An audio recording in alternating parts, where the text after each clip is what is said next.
We've been hitting 67% of our college basketball bets since February, and I have two that you have to take during the Final Four. The first one for the Florida versus Auburn matchup. I am taking Florida -2.5 versus Auburn for a couple of reasons. For the trends, Florida is 7-3 against the spread in their last 10 games, while Auburn is just 5-5. But more importantly, if I look at the difficulty of the paths that these two teams have had to face in order to get here, I would argue that Florida has looked far more dominant and capable of winning close matchups and then expanding their leads against top teams.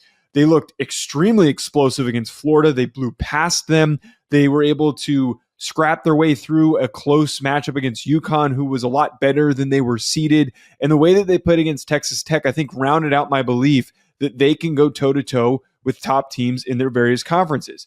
Now, on the flip side, I think that Auburn, the way that they performed on their side of the bracket was strong, but Michigan wasn't a true challenge. Michigan State was a tough game, was not a true challenge. I think that Florida's run in the SEC championship game, the whole tournament in general, the SEC tournament to win the SEC championship, has proven that they're incredibly hot right now and they're doing everything right with a balanced attack and a ton of underrated athleticism.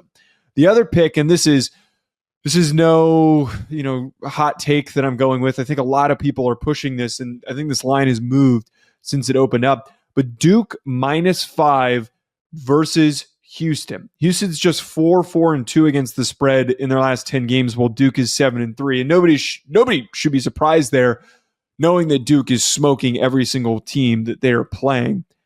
Just like we talked about the different paths and the impressive nature in which they're winning, I think Duke has been comically good.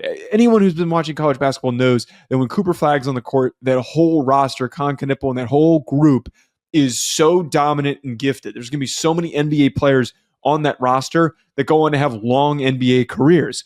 They smoked Baylor 89-66. They smoked Alabama, which was supposed to be one of the top teams in the SEC and was a 2 seed. They beat them by 20 points. The game wasn't even close throughout the entirety of it.